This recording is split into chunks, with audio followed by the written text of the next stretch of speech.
Hello YouTube, today is episode 11 on Model Farm. So today is a jam-packed episode, and when I say jam-packed, I actually mean it because everybody appears to be either working, racing, more working, delivering, going off to work, hauling, we've got even more haulage, moving cows, and even, I don't think it's slurry, but I think it might be water, or maybe even a new tanker.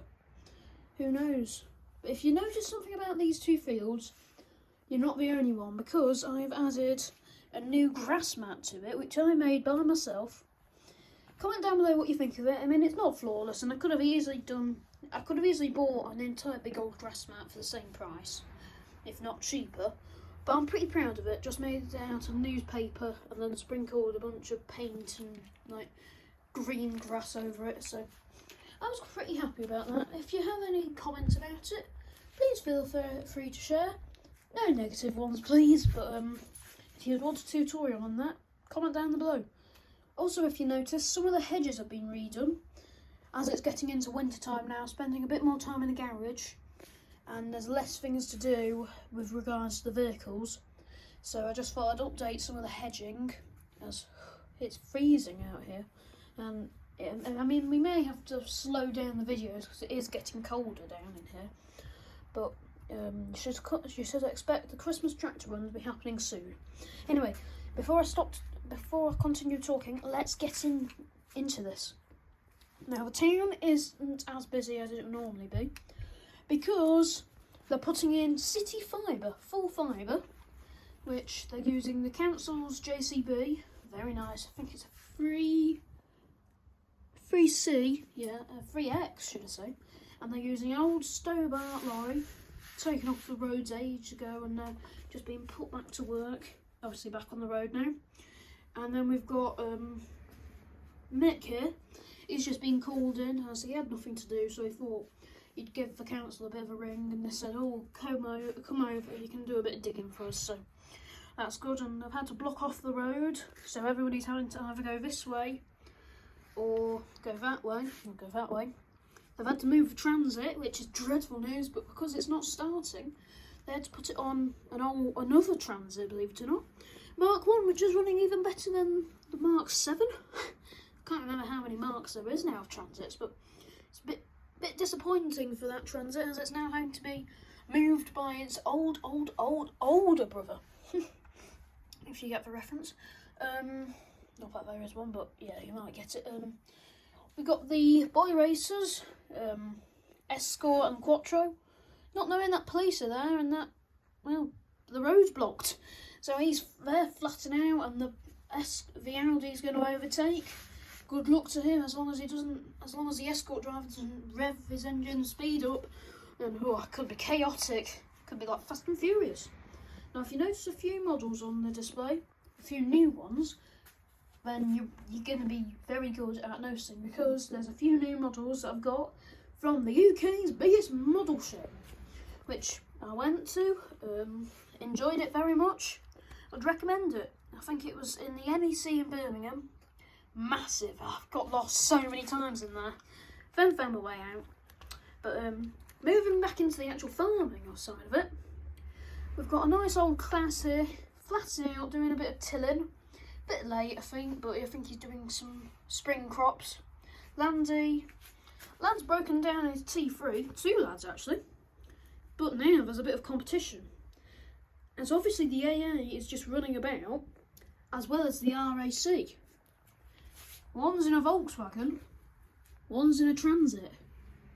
Who's going to get to the T3 first? Well, you'd presume the Volkswagen, but that is given that it can actually get through this gap here, which, good, I mean, yeah, but I think RAC might just get there and then pull in behind. Bit of friendly competition, but maybe not as friendly as you'd expect.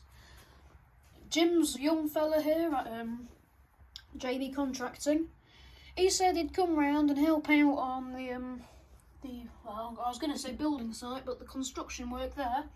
So he's decided to hop in his, well, it's now practically his tractor, the Xylon, and he's decided to hook up the big old crapie trailer as the black one's being used by the other fence. And he's just getting in, and then his girlfriend's just come round after hearing the revving of the engine. I think she's like the farmhand for some of the like, she just does a few jobs every other weekend, just cleans the farm or cleans the vehicles.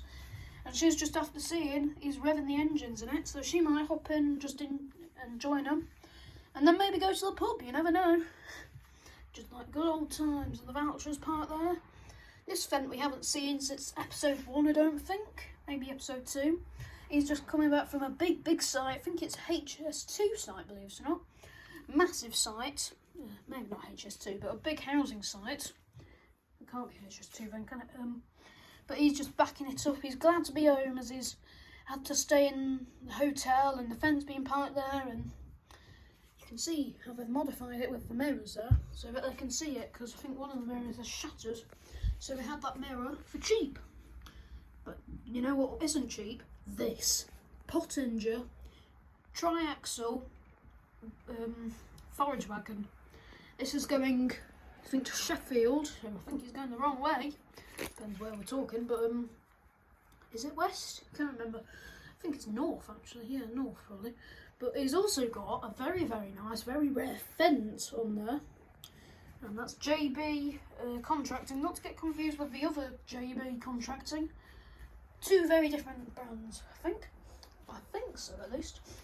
Here's the other Fent, and he's just flatting out. He didn't get as full of a load as he would normally, because he's concerned that he's coming from the not the building site, the bit of construction going on to get the full fibre in. And obviously there wasn't enough to load him fully, but they're digging deep, to be fair. And he's just going to go past an Eddie Stobart. Not much going on in Alan's yard, not yard, Alan's farm, Alan's house, should I say? But lots is going on in here. The bull is going off to another lad's site. Either that or they're just moving it to a different field, as I think they've now moved the pregnant cows. Oh, she's hopefully soon to be pregnant. I'll get them tested in a bit eventually. But these have been moved onto these two fields, and so that means that the bull's being moved as well. And because obviously the bull's heavy, they couldn't just use a landy, nor the county. They've had to use the blooming class, which isn't normal. You don't normally see that on this. Normally it would be the landy, or maybe even sometimes back in the day the Fordson, or it got put on the scraper. But yeah, they're just loading it, and the lads are a bit scared. They don't want to get hit, so they're hiding just behind, guiding it in. Transit's there, and as we step in to the yard, everything is cracking off in this yard, it's fair to say. They've opened the clamp.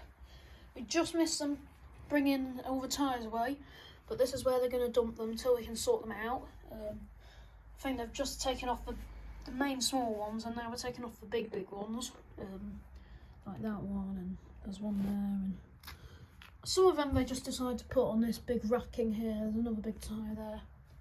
Some of them ended up on top of here, which don't ask me how that happened, but we can see the cows are in. They can smell the silage, but they'll probably not get the silage for before they get through maybe an entire row of these bales, which they've got at least 150 bales, and they're hoping that the bales will be the last resort. If not, they'll sell them. But I think they got quite a good crop, judging by this last year. So I think they also had a few from last year. Last year, should I say. But dump trailers parked there. Fordson's there, just after doing a bit of scraping. Mixer truck's going to get ready, as it needs to be used by tomorrow morning, I think. And that will be on its first job for about 6 months, which is mad to think. We've got the county there, and the vet's just come round just to check on the bull. I think he's going to be a bit late. He needs to run round, but can't park on the road. Can't park there, but neither can Alan, but he's decided to have a look. Don't know why he's having a look in this field. I think he thought that the cows were in this field, and now he's just looking. But there might be something catching his eye It's very good at looking at them sort of little things that you wouldn't normally notice if you were just walking past. But yeah, county's there, trailer's there because there wasn't much else to put it. It's a bit of a smaller yard, to be fair. I mean, I think it goes a bit bigger that side, but it is quite small. Here we've got a very, very nice T7 blue power. I've seen this a couple of times. I think this is a neighbour. I think he's either after selling this and dropping it around for a customer, or buying this Figo tanker. Not slurry season, but still alright to move him around, isn't it? And he's just coming around a tight corner.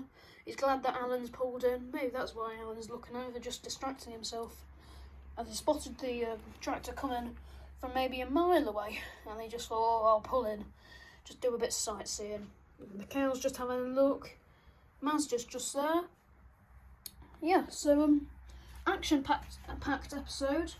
Hopefully the Christmas tractor run will be in maybe 2 weeks. I think 2 weeks, yeah, 2 weeks. But make sure to tune into that, as I've done it now for 2 years, and that will be the third time. I think 2 years, yeah, 2 years. And I think hopefully this year we'll get the best Christmas tractor run ever. As you'll have seen my last ones, hopefully, they weren't very good. This will be a great one. Hopefully, I'll see you in the next one. Remember to like, comment and subscribe. See you in the next one. Bye guys.